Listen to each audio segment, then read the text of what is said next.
За бүгдээрээ сайн байцгаана уу? За гадаа өөтөн байна уу? За бүгдээрээ дарах нь яаж ин гайгүй юу? За тэгвэл бүгдээр хамтдаа бурхны үгээр дуулаач тийм ээ. Тэгээд магадгүй те хүүтнээс болоо зарим нэг хүмүүс те за өнөөдөр нэг удаа үнсчий ч юм уу эсвэл за нэг алгасчий ч гэсэн ч юм уу те. Тэр үед магадгүй бид нар заримдаа чухал зүйлийг заримдаа ардаа үлдээдэг. Гэхдээ юуны түрүүнд зориулт гаргаад ирсэн бүх хүмүүстээ баярлалаа. Тэг бүгдээр хамтдаа зүрх сэтгэлээ бэлдээд өнөөдөр бурхан өөрийнхөө үгээр ойлголт ухаарлыг өгч бидний амьдралыг өөрчлөх тэр үнэний үгийг, тэр мэдлэгийн үгийг бурхан энэ газарт хэлхийн төлөө хамтдаа залбирая.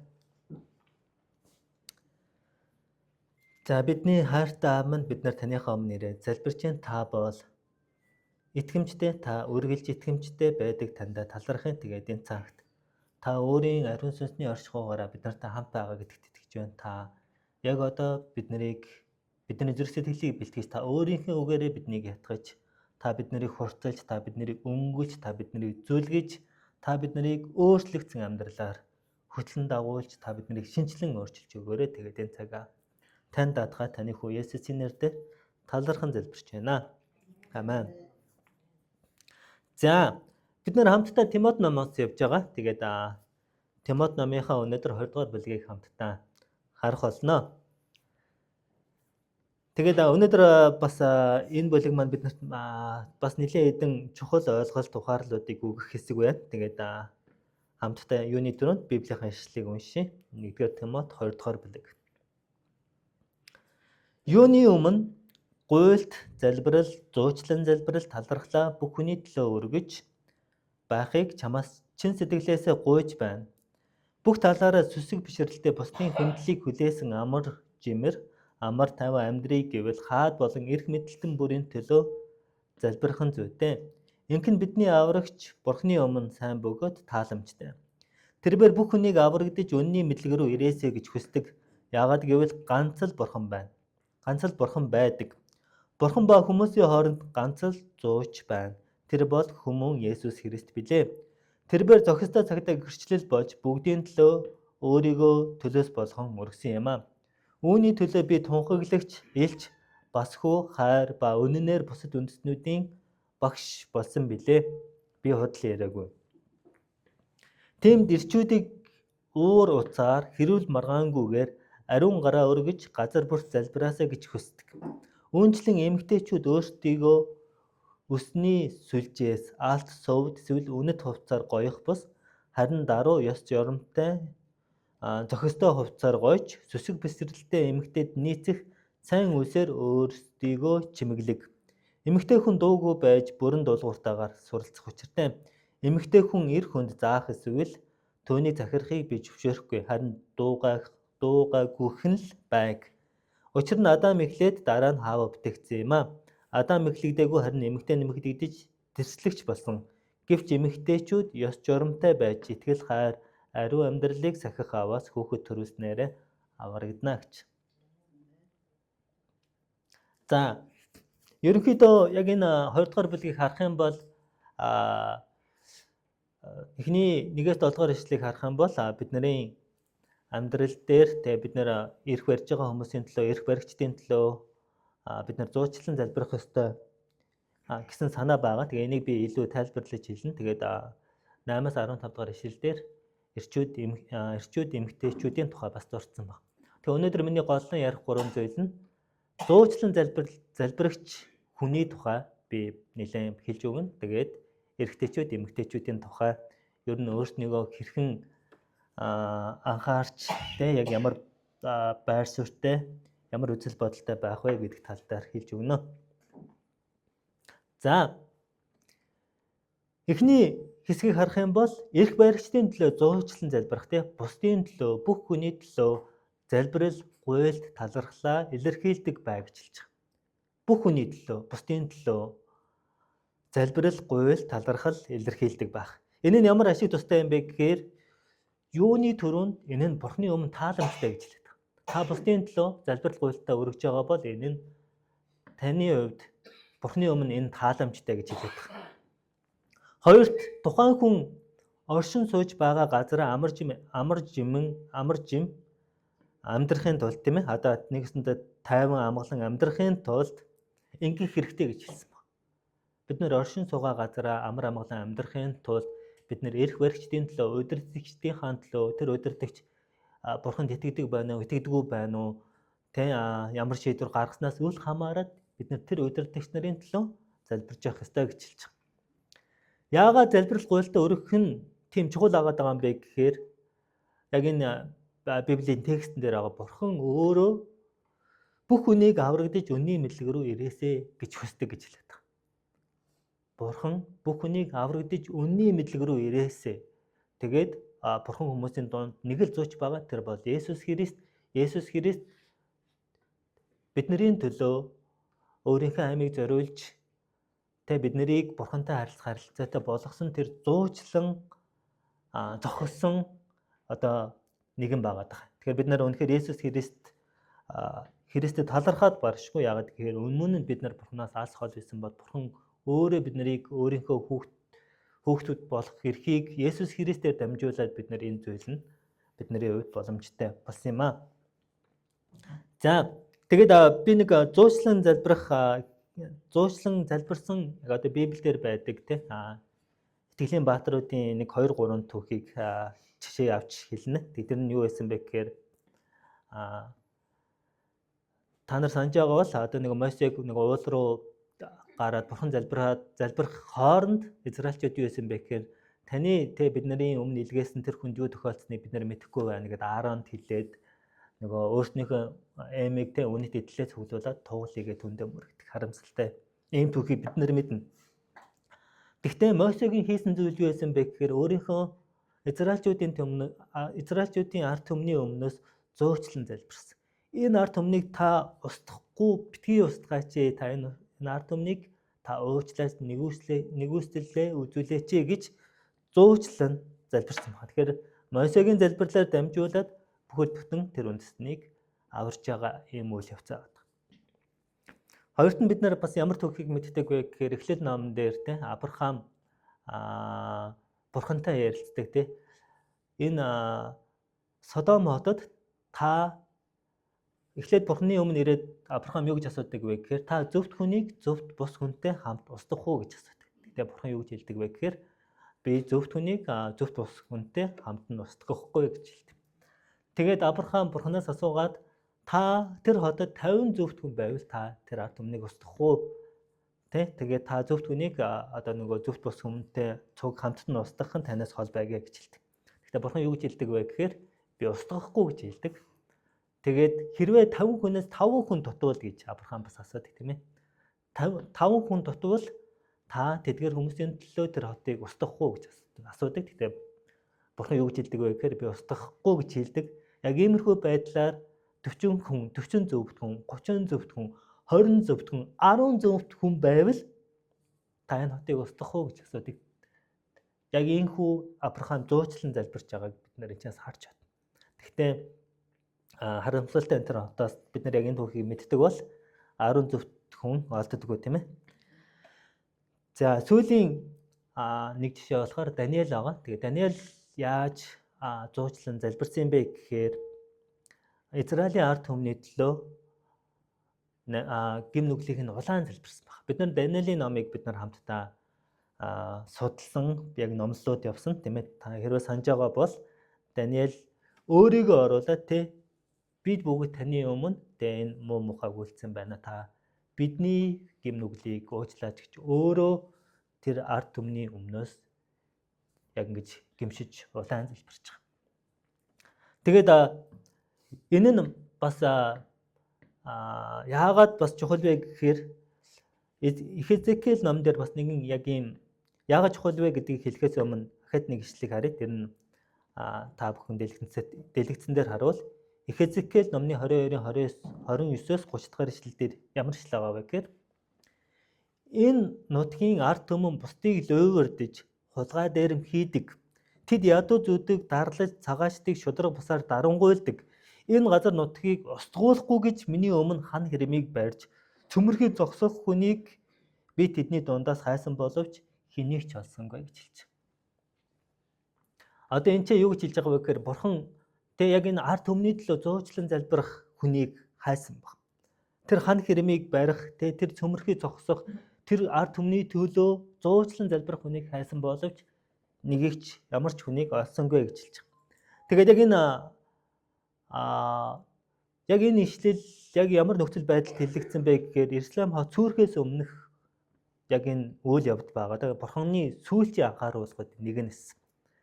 Тэгээд юу вэ гэхээр Израильчүүдийн ард түмэнд сүнслэг удирдагчид нь үүргээ гүйцэтгээгүй.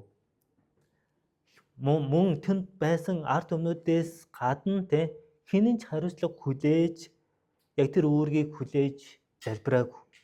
Хинэн ч зуучлан залбираагүй. Тийм учраас үүний үр дүнд юу болсон бэ гэхээр манай эртний өмнөх 586 оны орчимд Ислам сүрсэн бид нар мэднэ сүм чуулган устгагдсан ард түмэн Вавилоны цөлгөр үцэлэгдсэн ийм харамсалтай тохиолдол. Тэгэхээр үндсэндээ зуучлан залбирагч байх нь ямар чухал болохыг одоо та нар ойлгож байна уу? Яг бурхан хэлэхдээ зуучлан залбирагчийг залбирагч хүнийг хайсан. Гэхдээ яг энэ нөхцөл байдлын донд яг энэ түүхийн донд байгаагүй гэж хэлж байгаа. Харин сая би эхлэнд хэлсэн яг Библийн мэдээж хэрэг олон итгэлийн баатар бусдын төлөө зуучлан залбирсан, зогссон, тэр цөмөрхий, тэр цоорхоо зогссон хүмүүсийг мэднэ. Тэгээ ялангуяа Даниэлийн хийсэн зүйлэнтэй яг бусдын өмнөөс гимшиж залбирч байгаа. Эзэн минь энэ ард түмэн юу хийж байгааг мэдэхгүй энэ гэм нүглээ үйлдээд байгааг нь уучлаач гэж яг өөр дээрээ тэр гэм нүглийг үйлдсэн мэт гимшин залбирч байгаа. Яг ийхүү зуучлан залбирх нь тэр хүмүүсийн авралын төлөө, тэр хүмүүсийн сайнны төлөө, тэр хүмүүсийн өөрчлөлтийн төлөө энэ зуучлан залбирал гэдэг нь маш чухал байд юм. Тэгээд би нэлээд олон жилийн өмнө яг энэ зуучлан залбирал нь маш чухал юм байна гэж ойлгоод тэгээ бас яг нэг хүний төлөө би залбирсан. Тэгээ яг энэ тэр хүн яасан бэ гэхээр манай чуулганд байсан нэг хүн яасан бэ гэхээр яг итгэлийн үед бурхнаас нэлээд холдсон асуудалтай байсан. Тэгээ тэр үед бурхан надад магадгүй сануулсан баг гэж боддог. Тэгээ би тэр хүний төлөө яг зуучлан залбираад яг эзэн минь яагаад энэ хүн ийм асуудалд ороод хутгалтаад яваад байгаа юм болоо гэд тэр хүний төлөө гимшин залбирсан. Тэгэхээр энэ гимшин залбирахсны үр дүнд эргээд тэр сайн өөрчлөлтөд бурхан ялангуяа тэр хүний авралын төлөө, тэр хүний сайнны төлөө бидний залбирлыг сонсоод бурхан ажиллаа хийд юм.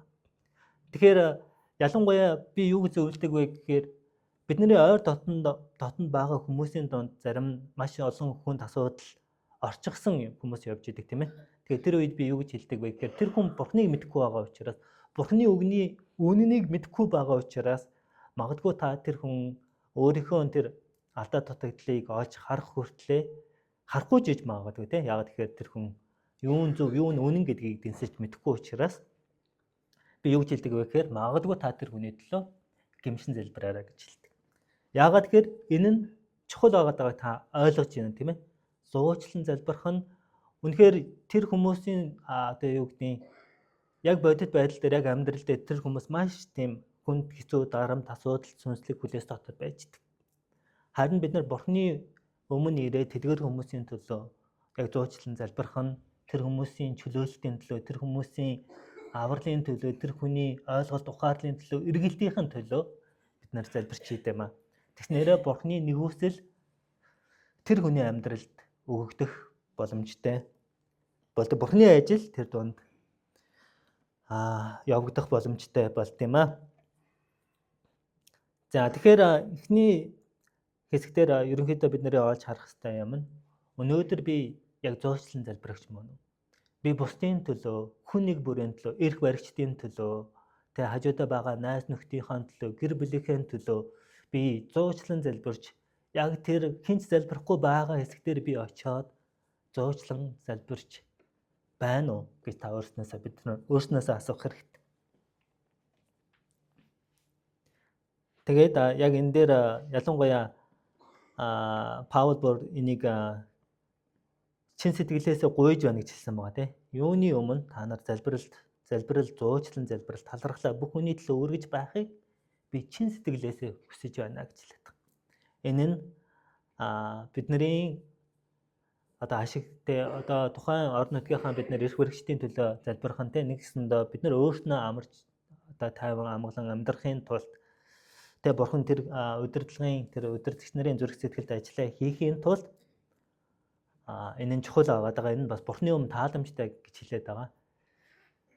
Үндсэндээ бурхан бидний залбирлаар дамжуулан ажиллахыг хүсдэг гэсэн үг. Ойлгож байна уу те? Хэрвээ бид нар залбирахгүй байгаа бол бурхан бидний дунд яаж ажиллах вэ?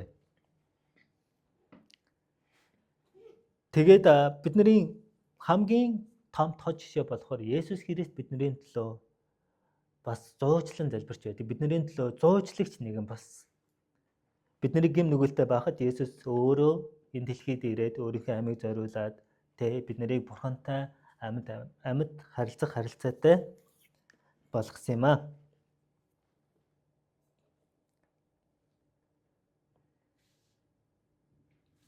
Тэгээд бид нар Есүсийн жишээг хэрвээ санавал Есүс бол бүр төгс бидний зууч. Тэгээд Есүс загалмаа дээр цовдлогдохдоо юу гэж хэлдэг вэ гэхээр энэ юу хийж байгаагаа мэдгүй хүмүүсийг аваатаа уучлаач гэж хэлдэг тийм ээ. Тэгэхээр иймэрхүү байдлаар Есүс Христос бид нар энэ төгс зууч байна.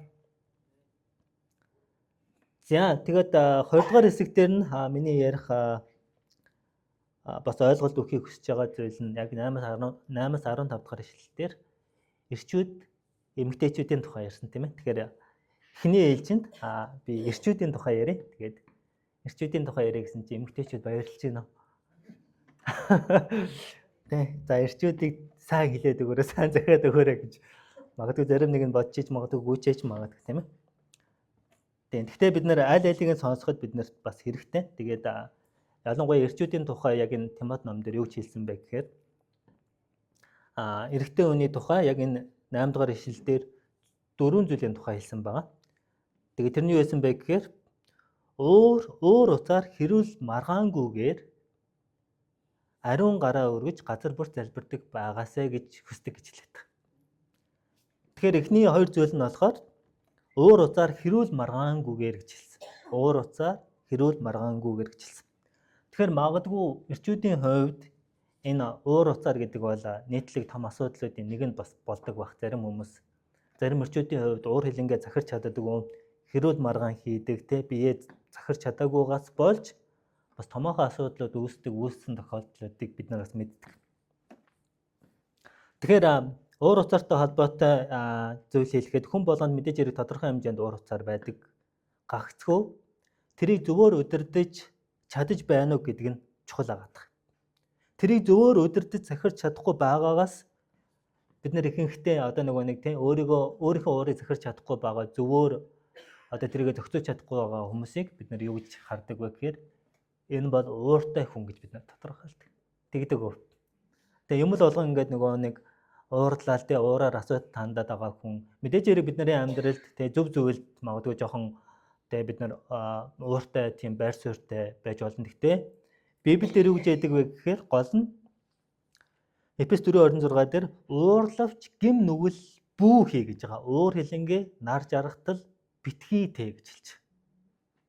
Тэгэхээр яг бид нар зөв зүйлийн төлөө магадгүй уур бухимдлыг тээж болох ч гэсэн энэ дээр юу гэж хэлж байгаа вэ гэхээр хэрвээ та уурлж байгаа бол гим нүгэл битгий үйл мөн тэр уур хилэнгээ нар жаргатал битгий тэ гэж хэлдэг. Магадгүй бид нар уур хилэнгээ хадгалвал бид нар ходоодны шархтал болохоос өөр ямар ч ашиг тус байхгүй. Ялангуяа нэг уур бухимдлыг нөгөө дотроо тээдэг хүний хувьд ходоодны тийм асуудалтай шархтай байдгаа гэж үздэг. За тэгэхээр бид нар ууртай хүн гэж барыг тийм тодорхойлолтод очсон. Яг магадгүй зарим эрчүүдийн хувьд зарим нэг хүмүүсийн хувьд тийм тодорхойлолтод хүрсэн бол гэхдээ анханасаа бас тийм байсан уу гэвэл үгүй. Тэгэхээр бид нар энэ чинээс асуудлын үндс нь юу юм бэ гэж олж харахын тулд харж олон тэрний юу вэ гэхээр бидний ихэвчлэн заан чанар хүүхэд ахуй өсвөр наснд бидний заан чанар төлөвшөж, тогтож, бүрэлдэж бий болдог. Тийм биз?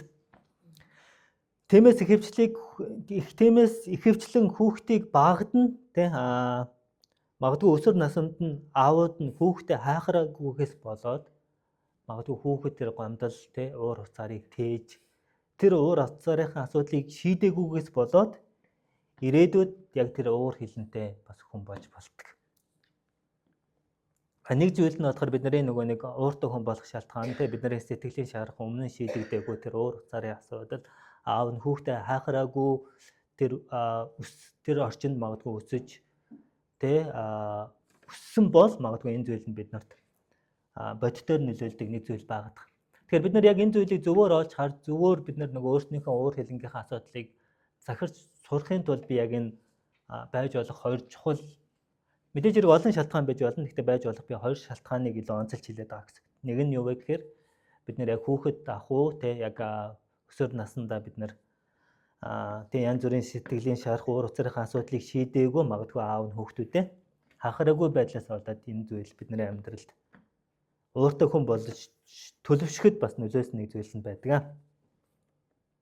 За хоёрт нь мэдээж хэрэг олон шалтгаан байгаа гэсэн. Гэхдээ би хоёр чухлыг онцолж байгаа. Хоёрт нь суралцсан зан үйл байж болдог. Тэр нь юу вэ гэхээр тухайн хүн уурлаж байж асуудлыг шийдэж болох юм байна гэдээ ойлгочихсон байдаг. Тэр нь юу вэ гэхээр байнга асуудлыг уураар шийдэж байгааг харчихсан эцэг эхээсээ эсвэл магадгүй асран хамгаалагч нь асуудлыг уураар шийдэж байгааг хараад би ингэж болох юм бэ? Би уураар асуудлуудыг ингэж шийдээд байж болох юм байна. Би уурлаад ах юм бол хүмүүс надаас айх юм байна гэдэг ийм буруу ойлголтыг бий болгоод яг тэрүүгээрээ амьдрал дээр хөвшил болгоод ингээд суралцсан зан үйл болгочихвол энэ бас аюултай байгаад байдаг. Тэгэхээр энийг бид нар нөгөө нэг яг зөв сэтгэл хөдлөлтөйгээ бид нар ялгаж салгаж чадахгүй. Ирээдүйд энэ бас хүмүүсийн амьдралд бас нэлээд тийм тэр болдог зүйл нь. Тэгэхээр бид хоёрт нь юу гэж хэлээд байгаа вэ гэхээр бид нарыг суралцсан зан үйл ээж болдог. Уураар ямар нэгэн асуудлыг шийдээд байж болох юм байна гэхэд эцэг эхээсээ магадгүй хэн нэгнээс хараад уураар асуудлыг шийдээд байж болох юм байна гэж буруу ойлгоод буруу зүйлс суралцсан байгаа гэдэг. Тэгэхээр бидний харин зүрх сэтгэлийн хандлага ер нь ямар авах хэрэгтэй вэ гэхээр өөрийн эсрэг зүйл нь бид нар талархал байх хэрэгтэй. Бид нар даруй зөөлөн байх хэрэгтэй. Тэгэхээр бид нар Есүс Христ өөрөө биднэрт ямар үлгэр дуурайл үзүүлснийг санах хэрэгтэй. 1-р Петр 2:23 дээр Есүсийн биднэрт харуулсан нэг жишээ нь юу вэ гэхээр зөвхүүлсэн ч тэрбээр хариу зөвхөөгүй, зовлон амссан ч занаагүй. Харин шударгаар шүүгч Бурхан өөрийгөө даатгасаар байсан гэжэлж. Бидний одоо үлгэр дуурайл авах хэрэгтэй нэгэн бол Есүс Христ гэдгийг бид нар мэддэг. Тэгэхээр Есүс Христ юу хийсэн бэ гэхээр тэрээр зөвхүүлсэн ч бусдыг хариуд нь зөвхөөгүй. Зовлон амссан ч хариуд нь бусдыг занаагүй. Харин шударгаар шүүгч Бурхан өөрийгөө даатгасаар байсан гэж хэлдэг. Тэгэхээр энэчнээс бид нар юуг ойлгож авах хэрэгтэй вэ гэхээр ялангуяа эрчүүд юуг ойлгож авах хэрэгтэй вэ гэхээр яг Есүсийн хийсэн шиг энэ зүйлийг хийх хэрэгтэй. Өөрийнхөө асуудлыг өөрт нь болсон тэр уурлах бухимдуулах стресстэй тэр нөхцөл байдал гарах үед Бурханд түүнийгээ бид нар даатгасаар байх хэрэгтэй юм. Тэрийгэ Бурханд өргөх хэрэгтэй, Бурханд залбирах хэрэгтэй. Тэгэхээр түрүүн би хэлсэнтэй яг энэ ишлэл дээр байгаа эрчүүдийн тухай хэлсэн зүйл нь уур хилэн маргаангүйгээр одоо тэгвэл дараагийн хэлэгдэх зүйл нь юу вэ гэхээр ариун гараа өргөж газар бүрт залбирдаг байгаасаа гэж хэлээд. Газар бүрт залбирдаг байгаасаа үргэлж байнга залбирдаг байгаасаа гэж хэлж байгаа. Тэгэхээр Есүс өөрөө энэ зүйлийг хийсэн байгаа. Асуудал гарах үед ямар нэгэн хүмүүс түүнийг хараад зүгх үед ч гэсэн Есүс шударгаар шүүгч Бурханд өөрийгөө даатгасаар байсан гэж байгаа. Тэгэхээр өнөөдөр эрчүүд бидний хувьд ч гэсэн ямар нэгэн асуудал гарах үед Бурханд шударгаар шүүдэг Бурхан байгаа. Би энэ зүйлийг Бурханд даатгах болно. Би шийдэх биш. Бурхан энэ асуудлыг шийдэх болно. Өнөөдөр миний амьдралд энэ тулгарч байгаа энэ асуудал нь магадгүй миний сайнны төлөө байж болно. Миний зан чанарын төлөвшлийн төлөө байж болно. Харин би тэр асуудалтай идэвхжлэх биш, тэр асуудалтай бид тэмцэлдэх биш. Харин Бурханд залбирч, Бурханд өргөж түүнд энэ асуудлуудаа өргөж даатгасаар байх нь чухал байгаа даа. Тэгээ ялангуяа эрэгтэй хүний онцлогийг та нар бодож ивэл ер нь айгүй дуу цөөтэй тийм ээ. За яг дуу ихтэй хүмүүс бас байгаа л. Гэхдээ ер нь цөөхөн. Эрчүүдийн онцлог бол ер нь дотгошоогоо их боддог тийм ээ. Дотгошоогоо боддог, дотроо юмыг тээдэг. Тэгээ энийгээ дагаад бас нэг тийм залбирал тийм итгэвтэй төрлийн хүмүүс биш байгаад идэх. Залбирах гэхээр л нөгөө нэг дотроо бодоод за бурхан миний залбиралд хариулах юм болов яах юм бол би ер нь яах ёстой юм бол гэл ер нь дотроо их хөвчлэн ингээ бодох гэдэг. Гэхдээ бид нар яг өөрийнхөө үгээрээ яг тэр тулгарсан асуудалтай нөхцөл байдлынхаа үед бурхан минь би энийг өртөөс ойлгож чадахгүй байна. Би яг энийг өөрийнхөө хүнийхээ байдлаар тэ уураар уцаараар өөр хилэнгээр аливаа асуудлыг шийдгээд байна. Бурхан минь та туслаач надад ойлголт ухаарлыг өгөөч гэж бид нар бурханы өмнө очих ёстой. Тэгээ энэ чинь ахад нэг ойлгох ёстой зүйл нь ариун гараа үргэж гэж хэлээд байгаа. Тэгэхээр бидний хувьд эрчүүд ямар байх ёстой вэ гэхээр биднийг уруу татах тэр гим нүглээс бид нар хол байх ёстой хэлээд байгаа. Биднийг уруу татаж болох аливаа зүйлсээс бид нар гим нүглээс хол байж харин шударгаар шүүгч бурханд бид нар өөрснийгөө даатгаж бидний зүрх сэтгэлийн хандлага ялангуяа зөв байх ёстой хэлээд байгаа. Эрчүүд гим нүглээс хол байж бидний зүрх сэтгэлийн сэтэл хандлага зөв байх ёстой гэнт хэлээд байгаа. Ариун гараа өргөж газар бүрт залбирдаг багаасаа. Тэгэхээр эрчүүдээ энэ бага эрчүүдэд би хандаж хэлмээр байна. Энэ бол бидний хувьд маш чухал шүү. Бид нэр залбирдаг бай, үргэлж залбирдаг бай. Ямар нэгэн асуудалтай бэрхшээл гарах үед тэрийгэ бурханд өргөдөг бай, бурхан даатгасаар бай. Шударгаар шүүгч нэгэнд бид нэр гуйлт хүсэлтэд өгдөг байх нь чухал байгаа. Тэгээ ингийн тулд бидний зүрх сэтгэлийн хандлага сэтэл маань зөв байх хэрэгтэй. Хэрвээ буруу байвал магадгүй бурханы өмнө ирээд гимшээд бид нар залбирах хэрэгтэй. За, эрчүүд барьж авсан уу? Бид нар яах ёстой вэ? Өөр хэрлэн маргаангүйгээр ариун гараа өргөж газар бүрт өргөлж цаг өргөлж явсан газараа бид нар залбирдаг байх ёстой. Ямар нэгэн асуудал тулгарх үе тулгарсан ч бай, тулгараагүй ч бай, ямар ч үед бид нар залбирч явах ёстой. Түрүүн би нөгөө нэг эхний хэсгээр хэлсэн ялангуяа зөөчлөн залбирч байгаарай. Бусдын төлөө зөвхөн өөрийнхөө төлөө биш. Үүнээс халиад бусдын төлөө зөөчлөн залбирч байгаарай. Ингэснээрээ та итгэлээр үсэх болно. Ингэснээрээ та Бурхны ажлыг харах болно. Ингэснээрээ та өөрийнхөө амьдрал дээр гэрчлэлтэй болох юм аа. Тэгэхээр та хажууд байгаа эрчүүдэд та хэлээч. Та зөөчлөн залбирч байгаарай гэдэг нэг урамшуулж өгдөгөө. Юу гэж эндэгсэн чи эрчүүд. За болох байхаа л гэж байна. За болох байхаа л гэж байна. Тэгээ эрчүүд маань зөрөгтэй. Тэгээ яг энэ зүйлд бид нэр илүү яг шийдвэр гаргаад яг баттай зогсоод би яг залбирч бай, зуучлан залбирч бай гэж таныг бас зүрх сэтгэлдээ яг тэм шийдвэр гаргаасаа гэж хүсэж байна. За тэгвэл дараагийн хэсэг дээр эмэгтэйчүүдийн тухай ярьсан. Тэгээ эмэгтэйчүүдийн тухай би 3 зүйлийг чухалчилж хэлмээр байгаа. Тэгээд эрчүүд баяртай байна уу? Гоо тий. За. Энэ жоохон нарга. Тэгээд энэ дээр юу гэж 3 зүйлийг илүү би онцолж харсан зүйл нь бас 3 зүйл нэлээд чухал байна гэж олж харсан зүйлийг хэлье. Тэгээд юу вэ гэхээр эхний хэлсэн зүйл нь болохоор эмэгтэйчүүд өөрсдийгөө үнэт хувцас эдлэлээр гоёх бус харин даруй ёс журамтай зохис байдлаар хувцлан сайн үсээр өөрсдийгөө чимэглэе гэж хэлсэн байгаа. Энэ Библийн текстэн дээр. Тэгэхээр ялангуяа яг амьд булч болгоны манай эмэгтэйчүүд маань энийг би хийдэг гэж бас бодож байгаа, итгэж байгаа. Тэгээ энэ чэнэс юу гэлөө онцолж хэлэх гээд байгаа вэ гэхээр эмэгтэй хүн ялангуяа нөгөө нэг бүр ингэж илт ялангуяа чуулган донд нөгөө илт задгаа ингэж нөгөө хувцалсан тэр хувцалтыг бол чуулган зөвшөөрдөггүй. Яагаад гэхээр тэрүүгээрээ бид нар илт задгаа бүр илт тийм нэг торон янз бүрийн тийм нэг хувц өмсөх нь өөрөө тэр нь даруй байдал биш, өөрөө харин бусдыг уруу татах, бусдыг мэхлэх тийм явдал болдог учраас үүнийг битгий хийгээрэй гэж яг бас энэ тухайн нөхцөл байдал бас энийг сануулж хэлж байгаа. Харин үүний оронд та нар даруй ёс журамтай зохис байдлаар сайн үсээр өөрсдөө чимэглээрэй гэж хэлж байгаа. Тэгэхээр үүний гол нь болохоор бид нар хувцалтаа зөв зохистой хувцлах хэрэгтэй байна гэдгийг илүүтэй анхаарах хэрэгтэйг сануулж. За хоёрт нь юу чухал санагдсан бэ гэхээр энэ дээр юу гэж хэлсэн бэ гэхээр бүрэн дуулууртаагаар суралцах, эрх хүнд заах эсвэл захирахыг зөвшөөрөхгүй гэж хэллээ. Паул яг энэ хэлсэн зүйлийг. Гэхдээ яг энэ зүйлийг ойлгохын тулд тухайн үеийн нөхцөл байдлыг бид нар яг энэ Тимотед бичсэн захидлын яг тухайн үеийн нөхцөл байдлыг бид нар ойлгох хэрэгтэй болно. Тэгээд тухайн үеийн яг энэ Тимотед бичсэн яг энэ захидлын нөхцөл байдлын үе нь ямар байсан бэ гэхээр Тимот Эфесийн чуулганд үйлчилж байсан.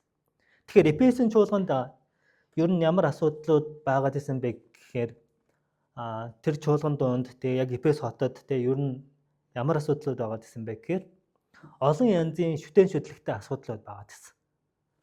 Тэгээ олон янзын нөгөө нэг соёлын урсгал тэр дундаас гарсан олон янзын шүтэн шүтлийг тэгээ тэр дундаас хуурамч сургаал, маргаан мэтгэлцээнд хүргэдэг. Ялангуяа нөгөө бид нар та санаж байвал 1-р Тимот номын 1-р бүлэг дээр эхний хэсгээр 3-7 дугаар ишлэл дээр юу гэж хэлж байгаа вэ гэхээр яг энэ тухай гарсан те. Тэд нар юу хэлсэн бэ гэхээр маргаан мэтгэлцээнд хүргэдэг угийн бичиг тэр удамлуу илүү анхаарлаа хандуулдаг. Үлгэр дуумгийн тухай асуудлуудад илүү анхаарлаа хандуулдаг. Ялангуяа энэ нөхцөл байдлын донд эмэгтэйчүүд сургаалыг гуйвуулах, эрх мэдлийг тогтоох гэх мэт ийм асуудлууд үүсээд ийм асуудлууд гараад ирснийг хэлээд байгаа. Тэгэхээр яг энэ нөхцөл байдлыг тухайн үеийн нөхцөл байдлыг би ойлгох хэрэгтэй гэж хэлээд байгаа нь Тимотийн хувьд болохоор ямар хүн байсан бэлээ? Залуу хүн байсан. Даруй нэгэн байсан. Тийм ч зан чанарынхаа хувьд тийм хүчтэй нэгэн байгаагүй. Яг Паул шиг тийм.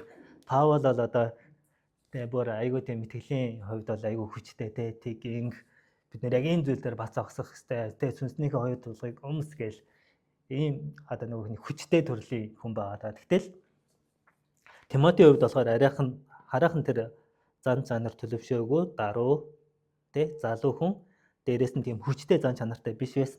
Тийм учраас Паулийн Тимотед захиж хэлээд байгаа зүйл нь яг энэ зүйл дээр анхаарахыг хэлээд байгаа гэсэн үг. Тухайн нөхцөлд нь тохиорсон заавар өгöd байгаа. Энэ зүйл дээр илүү анхаараарай. Яагаад гэхээр эндээс бид нэр яг юуг суралцаж болох вэ гэхээр яг энэ асуудлын донд яг энэ хэсгээс бид нэр ойлгох ёстой асуудлын гол нь юу вэ гэхээр юуг суралцаж болох вэ гэхээр эмэгтэйчүүд асуудлыг гартаа авах биш Бурханоос өгсөн өөр хариуцлага дотроо байхыг сануулж хэлээд байгаа гэсэн. Тэгэхээр гол асуудал нь юу байдаг вэ гэхээр нөгөө эмэгтэйчүүд эрэгтэй хүний өөр хариуцлагыг өмнөөс нь аваад одоо өөрөө эрх мэдлийг тогтоох аль эсвэл ингээд нэг илүү ингээд нөгөө нэг энэ тентгийн юмыг заримдаа эмэгтэйчүүд нэг хамж ярих гэдэг шүү дээ. Тэр зүйлээсээ болоод магадгүй энэ нөгөө нэг үлгэр домог тэр нөгөө нэг хэд маргаантай асуудал руу тэр нөгөө угийн бичиг мичгийн удам угсааны талаарх асуудлууд илүү хөндөгдөөд илүү эрх мэдлийг тогтоох гэсэн асуудлууд гараад байсан хэлээд байгаа. Асуудлууд гараад байсан. Тийм учраас яг энэ тухайн нөхцөл байдал яг хандсан яг хэлсэн зүйл нь Паулийн яг Тимотед захиж хэлсэн юм чи энийг чуулган эмх зэгцтэй эмх журамтай байхын тулд хүмүүсийг хамгаалахын тулд энэ зааврыг Тимотед өгöd байгаа. Чуулган эмх журамтай байхын тулд яг тухайн үеийн нөхцөл байдалд юу гэж хэлсэн бэ гэхээр эмэгтэй хүн бүрэн дуулууртай байж бусдад заахыг ялангуяа эрх хүнийг захирахыг зөвшөөрөхгүй гэж хэлээд байгаа. Тэгээд яг энэ бид нар яг энэ Библийнхаа яг текстээ ингэж уялдуулж харах юм бол яг ийм зүйл гарч байгаа. Тэрний юу гэхээр зөвшөөрөхгүй гэж хэлсэн. Харин дуугүйх нь л байг. Учир нь Адам эхлээд дараа нь Хава бүтээгдсэн юм а гэж хэлээд байгаа. Энэ ямар учиртай юм гэж бид нар барыг хэлэхээр тийм ээ. Тэгтэл энэ дээр юу гэж хэлж байгаа вэ гэхээр Адам эхлэгдээгүй харин эмэгтэй нь эхлэгдээд тэрслэгч болсон юм а гэж хэлээд байгаа. Гэвч эмэгтэйчүүд ёс журамтай байж итгэл хайр ариун амьдралыг сахих аваас хүүхэд төрүүлснээр аврагдана гэж. Тэгээд яг энэ сүүлийн ишлэгийг тайлбарлахаас өмнө Адам эхлээд дараа нь Хава бүтээгдсэн гэдгийн утга цаана энэний цаана ямар утга учир яваад байгаа вэ гэхээр Бурхан анханасаа бүтээхдээ эрэгтэй хүнийг эхэлж бүтээснийг бид нар угаасаа мэднэ тийм ээ. Гэхдээ Бурхан эрэгтэй хүнийг эхлээд бүтээсэн нь эхнэр болон үр хүүхдээ удирдан чиглүүлэхийг удирдан чиглүүлэхээр бодож төлөвлөсөн гэдгийг бид нэр ойлгох хэрэгтэй. Тэгээд дараа нь Хаваг бүтээсэн тийм ээ. Хаваг бүтээхдээ Хавагийн Бурханаас тогтоож өгсөн үүрэг хариуцлага нь юу байсан бэ гэхээр Адамтай хамтрагч байх, мөн Бурханы хүслийг гүйцэлдүүлэхийн тулд туслагч байхын тулд бүтээгээд байгаа. Бүтээсэн гэж хэлж байгаа энэ хэсэг дээр Библи. Би одоо нэг өөрийнхөө санаанаас зохиож яриад байгаа юм биш шүү. Тэгээд хамгийн гол асуудал нь юу байсан бэ гэхээр Адам Хава юу гэсэн бэ гэхээр өөрийн тэргүүн яг нэг тухайн үеийн тэр цэцэрлэгт гэм нүгэл орж ирсэн тэр үйл явцыг бид нар бодох юм бол Хава өөрийн тэргүүн болох нөхөр Адамаас тусдаа бие даах шийдвэр гаргаж одоо энийг идэж болохгүй гэж өрдөөсөө асуугаагүйгээр өөрөө бие даах шийдвэр гаргаж эдхийг хориулсан юмнаас идсэн гэж хэлж. Харин Адамын хувьд юу гэсэн бэ гэхээр Бурханаас өөрт нь өгсөн удирдлагын тэр үүрэг хариуцлагыг үл ойшоогоод яг тэр зүйлийг нь альмыг авч идээд тэр нэгэсэндээ Бурханы өгсөн үүрэг хариуцлагыг үл ойшоосноор хүн төрлөختн гэм нүглийг буюу үхлийг хүн төрлөختөнд гэм нүглийг буюу үхлийг авчирсан ийм үйл явдал болсон байна. Тэгэхээр би энэчнээс юг онцолж хэлмээр байгаа гэхээр эмэгтэй хүн ямар нэгэн асуудлыг ингэж гартаа оруулж эрх мэдлийг тогтоох эсвэл энэ юу мэддэм гэдэг байдлаар тийм байдлаар хандаад өөрийн бие даан гаргах шийдвэр гаргаж байгаа нь юм асуудалд хүрэгдэг юм а гэж хэлээд байгаа. Тэгээд яг үүнтэй холбоотой нэг бардамлыг юу гэж тодорхойлдог вэ гэхээр бардамл нь эцсийн шийдвэр гаргах эрхийг өөртөө авч Бурханаас өгсөн удирдлагын заавар чиглүүлэгд захирагдахгүй байхыг хэлээд. Одоо та ойлгож байна үү? Бардамл нь өөрийгөө бусдаас дээр, бусад хүн өөрөөс нь доор гэж үзэж шүүх явдал.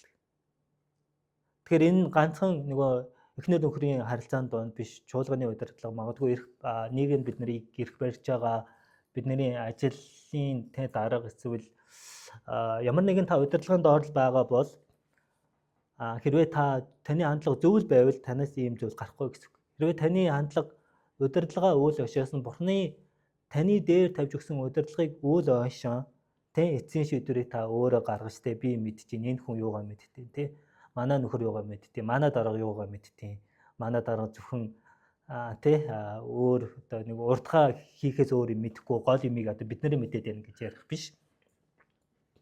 Харин тэр бол тэгж хэлээд Бурханы удирдлагын заавар чиглүүлэгт орохгүй Бурханы тогтоогсон тэр заавар чиглүүлэгт орохгүйгээр эцсийн шийдвэрийг би гаргана гэж гаргаж байгаа шийдвэр нь өөрөө бардамнал. Тэгээ дээрэс нь та бусдыг өөрөөсөө доор гэж үзчихлээ байвал энэ нь таны хувьд бардамнал болно гэсэн. Та тэгж боддог уу?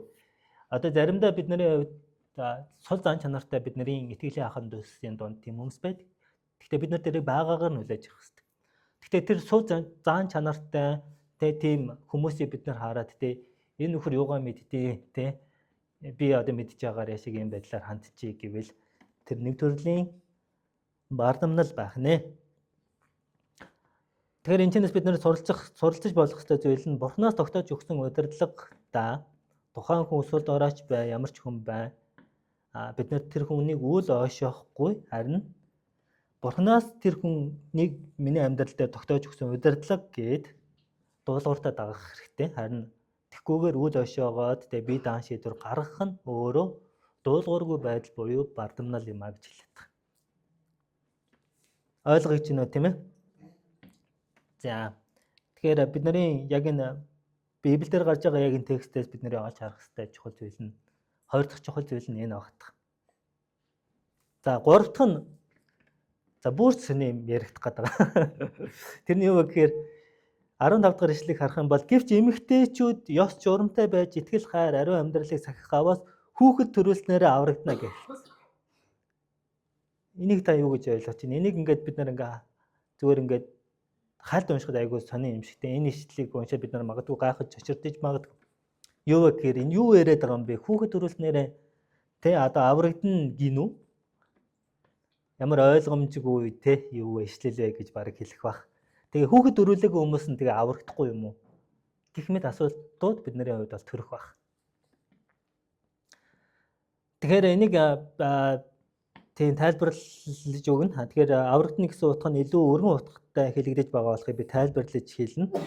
Тэгээд энэ нь юу вэ гэхээр эмэгтэй хүн хүүхэд төрүүлснээр их болсноор тийм ээ. Одоо нөгөө нэгсэндээ үүсээр аврагдана гэсэн үг бол биш. Энэ нь одоо нөгөө бидний мэдгтэй бид нар итгэлээр нөгөөслөөр аврагдана гэдэг зүйлийг үүсгээд байгаа зүйл биш. Харин энийг бид нар яаж ойлгож харах ёстой вэ гэхээр Библи судлаачид яг энэхүү ишлэлийг грек хэлнийх нь бүтэц түүхэн нөхцөл байдал болон Паулийн бусад захидлуудтай ингэж уялдуулан үндсэн 3-4 янзаар тайлбарладаг. Гэхдээ 3 дахь дөрөвдөх нь ингээд жоохон ингээд маргаантай. Харин яг санаа нийлдэг яг тийм хоёр тайлбар байдаг. Би тэр хоёр тайлбарыг хэлж өгнө. Тэр хоёр тайлбар нь юу вэ гэхээр одоо бидний хувьд одоо ингээд нэг асуултын тэмдэгтэй байгаа даа шүү дээ.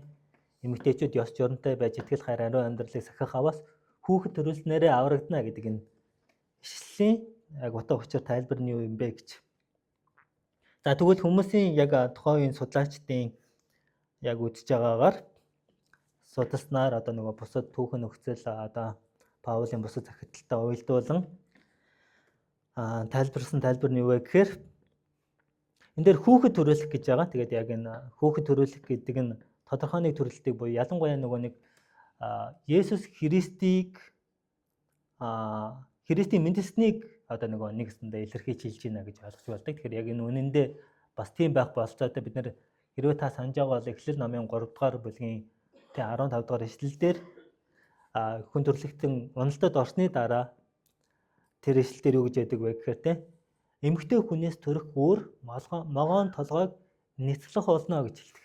Тэгэхээр энэ маань юу гэж хэлээд байгаа вэ гэхээр эмэгтэйгээс төрөх өөр одоо ингээд авралыг нэгсэндээ Есүс Христтэй дамжуулаад аврал ирэх болно гэдгийг хэлж байгаа нэг тийм илэрхийлэл байж болж байгаа гэсэн.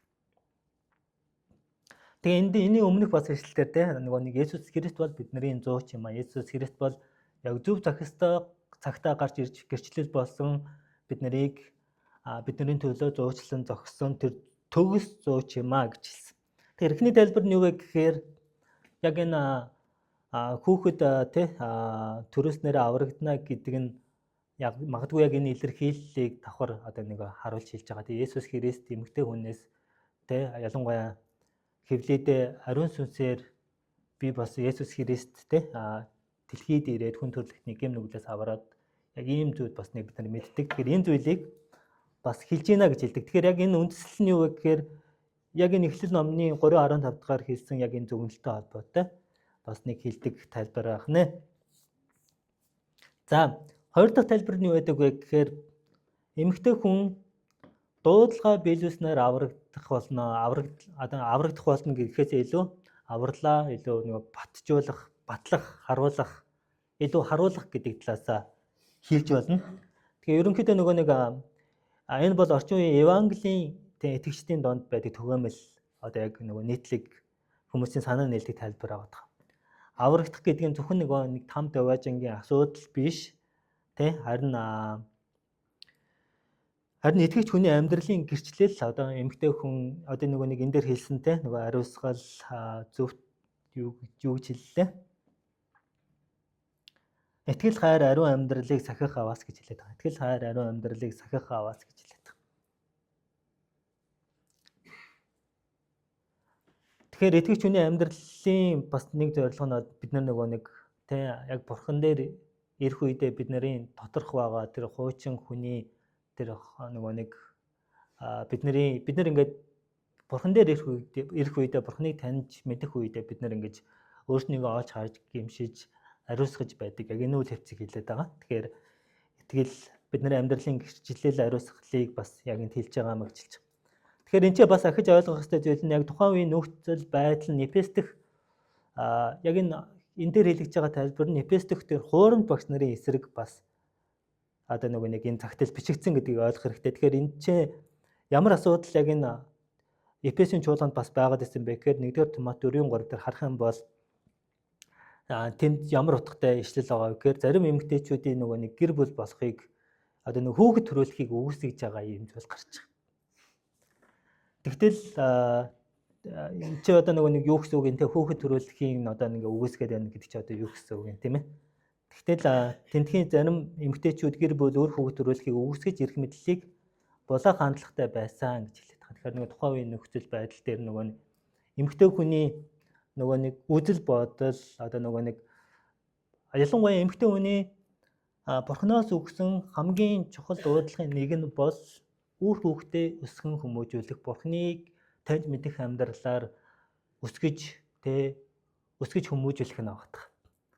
Тэгтэл яг энэ чухал дуудлагаа нөгөө үгүйсгээд бид нар ер нь яахаараа ингэж магадгүй нөгөө нэг одоо орчин үеийн одоо нөгөө хүмүүсийн үзэл бодлол магадгүй бид нар яхаараа гэртээ хүүхдээ хараад байгаад ах хэвээр бид нар ч гэсэн хувийнхаа амьдрал карьерийг хөөж дуртай зүйлээ хийж амьдрмаар байна гэдэг магадгүй тийм мэдээж эрэг одоо юу гэдэг нөгөө эхнэр нөхөр тэрийг одоо огт үгүйсгэж байгаа зүйл биш эхнэр нөхөр ярилцаад магадгүй нөгөө хүүхдээ харуулах боломжтой байгаад тийм боломж байгаад явбал сайн.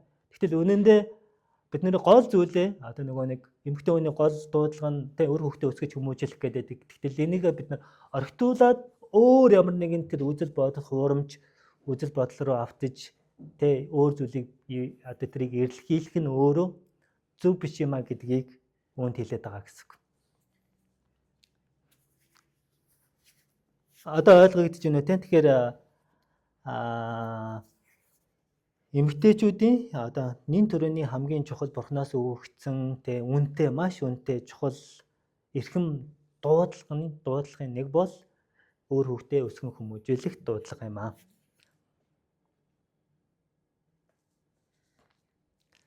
За тэгээд ерөнхийдөө өнөөдөр хэлэгдсэн зүйлийг хамтдаа дүгнээ. Тэгээд ойлгомжгүй зүйл бас үлдээгүй байх гэж бодож байна. Тэгэхээр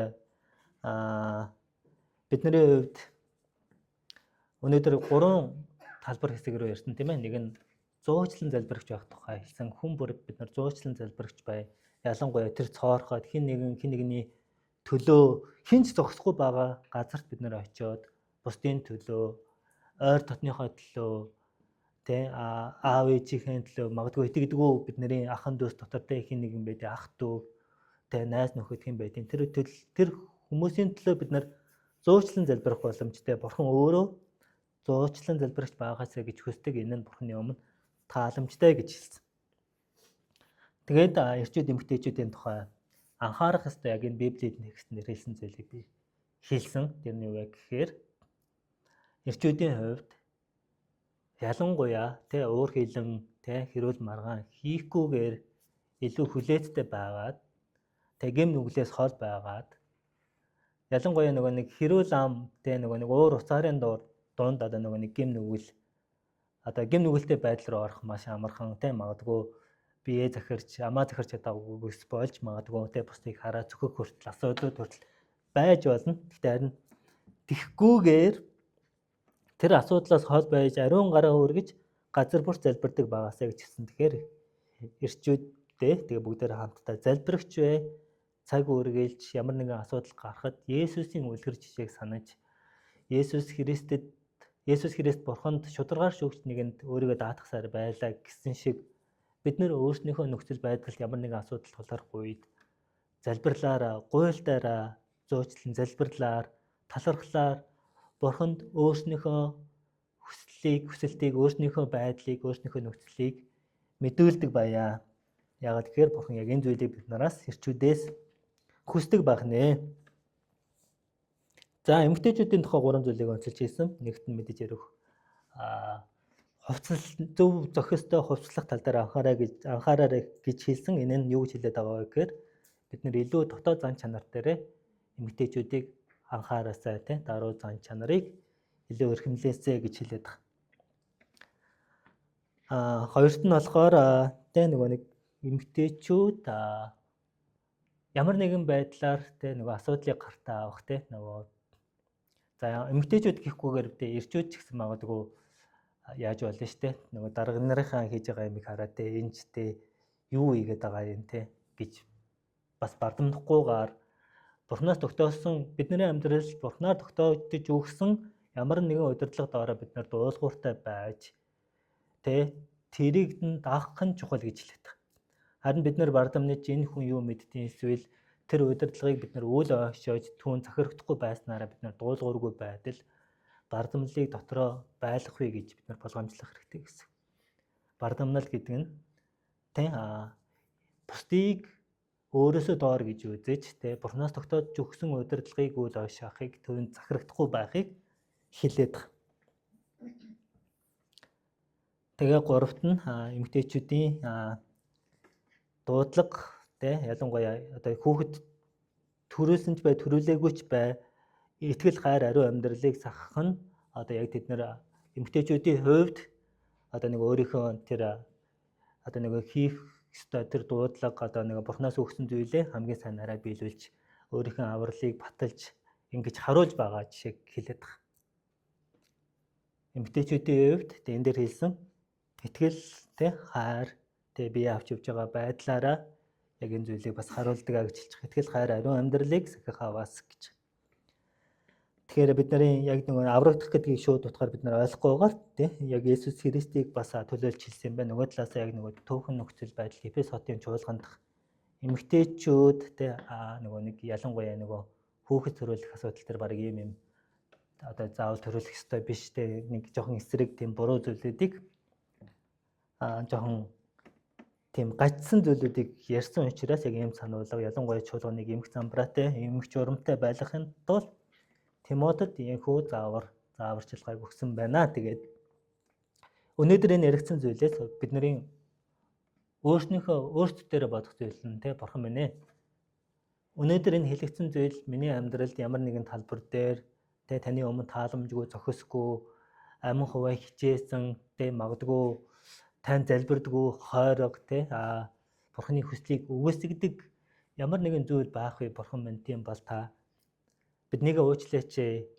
Харин танд итгэх итгэлээр тэгээ яг бид нэр итгэлийнхаа амьдрал дээр Бурханы гэрэн хаах тэр цэвэр зүрх сэтгэлээр ариун гараа өргөж гэдэг шиг гим нүглээс хол байж Бурхантай ойртохын төлөө бид нар яг энэ зүйлийг эрэлхийдэг, хайдаг байх нь чухал болохыг бид нар сануулдаг. Тэгэхээр хүн болгонд магадгүй яг энэ зүгээр энэ үгийг ярьж явах үед янз бүрийн зүйл санагдсан байж магадгүй. Гэхдээ та тэр зүйлийнхаа төлөө Бурханы өмнө ирээд таныг залбираасаа гэж хүсэж чинь тэгээ хамтдаа яг хэсэг хугацаанд бас Бурханы өмнө яг бас жоохон чимээгүй байгаад Бурхан тань ямар нэгэн зүйлийг сануулвал тэгээд түүнийхэн төлөө таныг залбираасаа гэж хүсэж чинь тэгээ би төгсгөлт нь төлөөл залбираад дуусгана. За хамтдаа залбирая. Эзэмнээ бид нар таныхаа өмнө ирээд залбирч чинь тэгээд таны өмнө эзэн бидний зүрх сэтгэл тааламжгүй ямар нэгэн тэрс үзэл санаа хандлага байгаа бол эзэн та биднийг уучлаарай. Таны өмнө бид нар биднэрт тогтоож өгсөн өөрийн хариуцлагыг бид нар үл ойшоо дуулуургүй байсан бол та биднийг уучлаарай. Таны эсрэг таны биднэрт өгсөн тэр өөрийн хариуцлагыг ухамсарлахгүй байсан бол та биднийг уучлаарай. Харин бид нэр үнэхээр зуучлан залбирагч нэгэн байхыг хүсэж байна. Бусдын төлөө, гэр бүлийнхээ төлөө, үр хүүхдүүдийнхээ төлөө, итгэлийнхээ ахын дүүсийнхээ төлөө залбирдаг, нэг нэгнийхээ төлөө залбирдаг, зуучлан залбирагч байхыг хүсэж байна. Та бидний залбирлаар та дамжуулан ажиллаж өгөөрэй. Та бидний төлөө зуучлсан нэгэн, та төв зуучлагч нэгэн таньда талархъя. Тэгээд та биднийг удирдан дагуулж өгөөрэй. Бидний амьдралд өөрчлөлт, шинжилэлүүдийг та авчирч өгөөрэй. Биднийг та хөтлөн дагуулж өгөөрэй. Бидний итгэлийг та итгэлээс сэтгэл рүү та өсгөж өгөөч гэж гуйн залбирч байна. Тэгээд бид нэр аливаа зүйлд зөвөр ханддаг, зөвөр асуудлыг хардаг, уур уцаараар асуудлыг хардаг биш эзэн. Харин таны өмнө өөртөө хүсэл, эрмэлзэл, сэтгэл хөдлөл эзэн тэр бүхэл зүйлсээ тань даатгаж байна. Бид нар аливаа зүйлийг эзэн таны харуулсан жишээгээр явахад та биднэрт туслаар. Таныг буруутгасан хүмүүсийг та буруутгаагүй, таныг зөксөн хүнийг та зөхөөгүй, та зовсонч, та гомдлоогүй. Эзэн яг үүний адил бид нар яг ийм танд байсан шиг таны биднэрт харуулсан үлгэр жишээгээр бид нар алхаж танд гуйт хүсэлтэд үргэлж цаг үргэж таныг дагах амьдралаар амьдрахад та бидэнд туслаарай. Тэгээд энэ цагийг танд даатгах таны хүү Есүсийн нэрээр талархан залбирч байна. Амен.